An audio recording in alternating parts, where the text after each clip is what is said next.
Magandang araw po sa inyo lahat. Welcome po sa Makapili TV. So, doon sa nakaraang video natin, sa abogado po tayo nakinig kung ano ba yung, kung tama ba o kung ano ba yung mga dahilan kung bakit nasampahan po ng indirect contempt yung tukmol na congressman sa kanya mga statement, kung ano ba yung pagkakaiba ng direct at indirect contempt. So galing sa abogado yung kanyang paliwanag napakalinaw po at napakaganda. Ngayon, sa mas mataas po tayo sa fiscal na po, sa katauhan ni Fiscal EJ. Sa kanya naman po manggagaling yung paliwanag kung bakit itong si Larry Gadon nasama dun sa masasampulang masampahan ng kaso ng indirect contempt nito ni Atty. Topacio. So, si Fiscal EJ, ito hindi rin naman to Duterte supporter, ng talagang diehard Duterte supporter. Medyo kahit paano gitna ito si Fiscal EJ at napakagaling po nito. Isa po sa mga iniidolo po natin yan, si Fiscal EJ. At ito po yung kanya naging paliwanag tungkol dito kay Larry Gadon sa mga pinagsasabi niya bakit siya nasampahan ng kasong indirect contempt. So ito, panoorin po natin. Pero syempre, bago ang lahat, kung hindi ka pa pala nakasubscribe sa Makapili TV, baka pwede naman makalambing ng konti sa inyo. Pakipindot naman po yung subscribe button at the same time. Palike na rin po ng video, wala naman pong bayad dyan. Kaya pindot na. So ito, panoorin po natin si Fiscal EJ.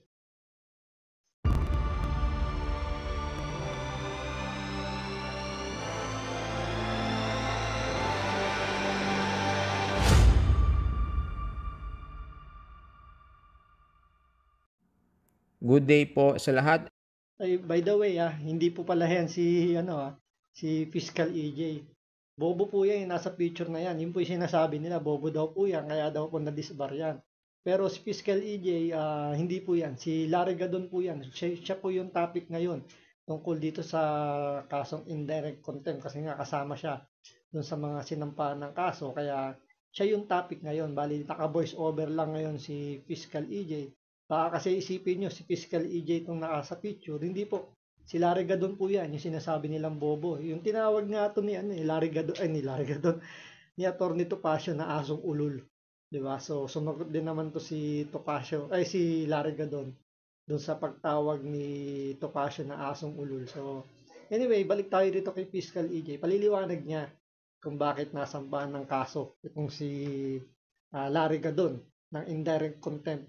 So, panoorin po natin. Po sa lahat, si Fiscal EJ po ito.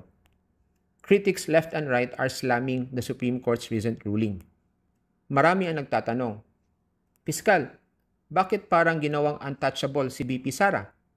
May mga nagsabi pa, wala na ba talagang saysay ang impeachment sa bansa natin? But here's the deeper question. May karapatan ba ang publiko na batikusin ang desisyon ng Korte Suprema? At kung meron man, hanggang saan ang limitasyon nito?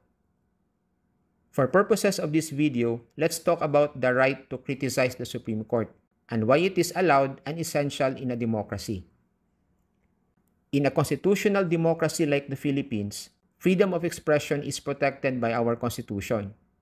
Article 3, Section 4 of the 1987 Constitution clearly states that no law shall be passed abridging the freedom of speech, of expression, or of the press. Ibig sabihin nito, kahit desisyon pa ng Supreme Court, pwedeng punahin, questionin o batikusin ng publiko.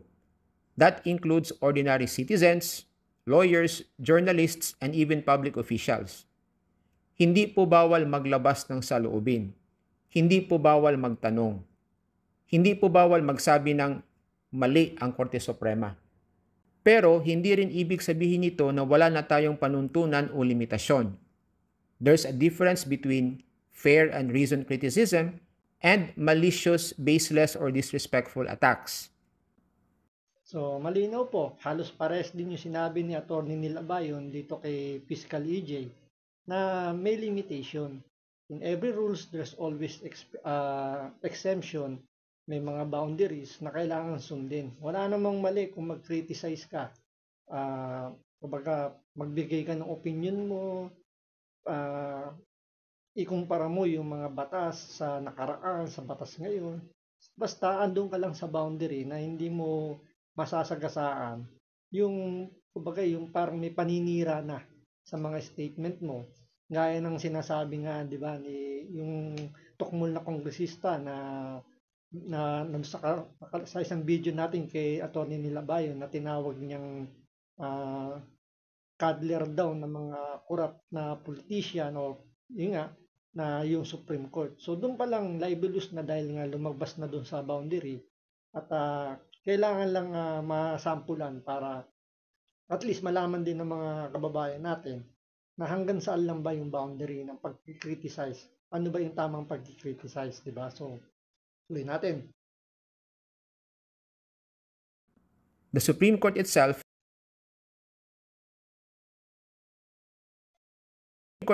in several rulings has acknowledged the right to criticize its decisions, provided that such criticism does not obstruct the administration of justice or undermine public confidence in the legal system through baseless or malicious attacks.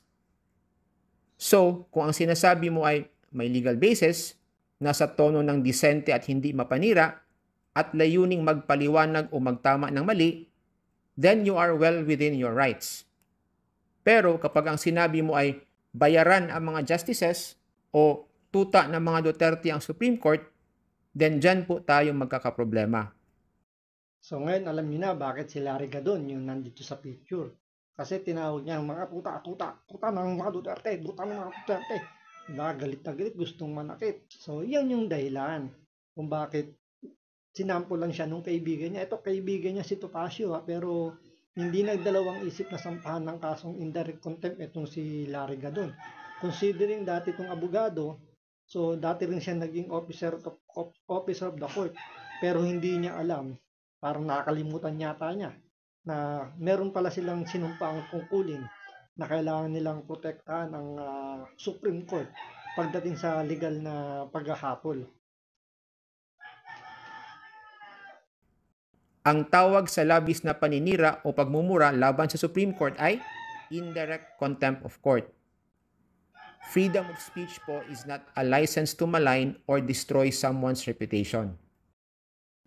Let's now focus on the ruling itself. Critics say this ruling undermines public accountability. Marami ang nainis. Some said this protects the powerful. Others said this is judicial overreach. All these are valid points for debate. Again, you can say the ruling is flawed. You can say it's disappointing. You can even say it sets a dangerous precedent. That's part of democratic debate. Criticism is not the problem. Irresponsible speech is, because it crosses the line into malicious, contemptuous speech. Pero mahalagang i-highlight ito. Criticism is good. Debate is necessary. Questioning the powerful, including the judiciary, is democratic. Kung wala tayong karapatang batikusin ang mga institusyon tulad ng Supreme Court, then wala po tayong demokrasya. But at the same time, we must remember that freedom of expression is not freedom from responsibility.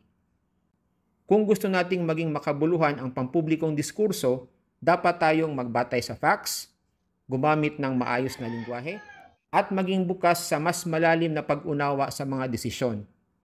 Hindi pwedeng opinion lang. Hindi pwedeng galit lang. Lalo nang hindi pwedeng chismis lang.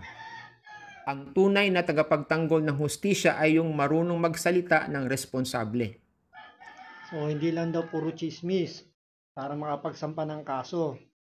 Parang may kilalang kongresistang ganun marami ng chismis na naririnig, pwede na raw sampahan ng kaso.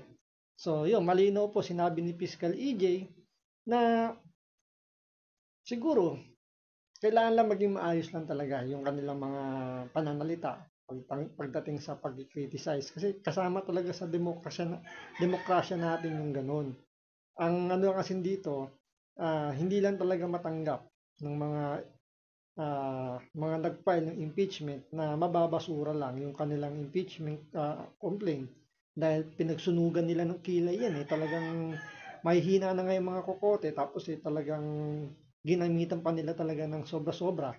Wala na nga silang mailabas sa kanilang mga utak tapos mababasura lang. Kumbaga, nagsayang na sila ng panahon, ng oras, ng abala na sila, kung ano yung mga sinasabi nila tungkol sa Vice President. at the end, wala rin naman nangyari.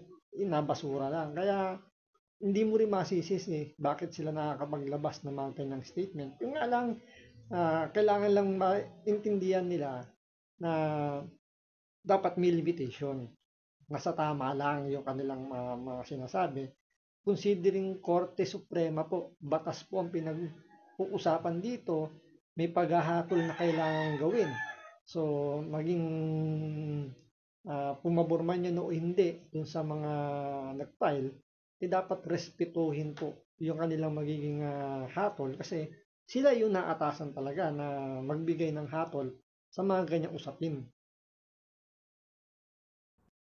Tandaan po natin ito.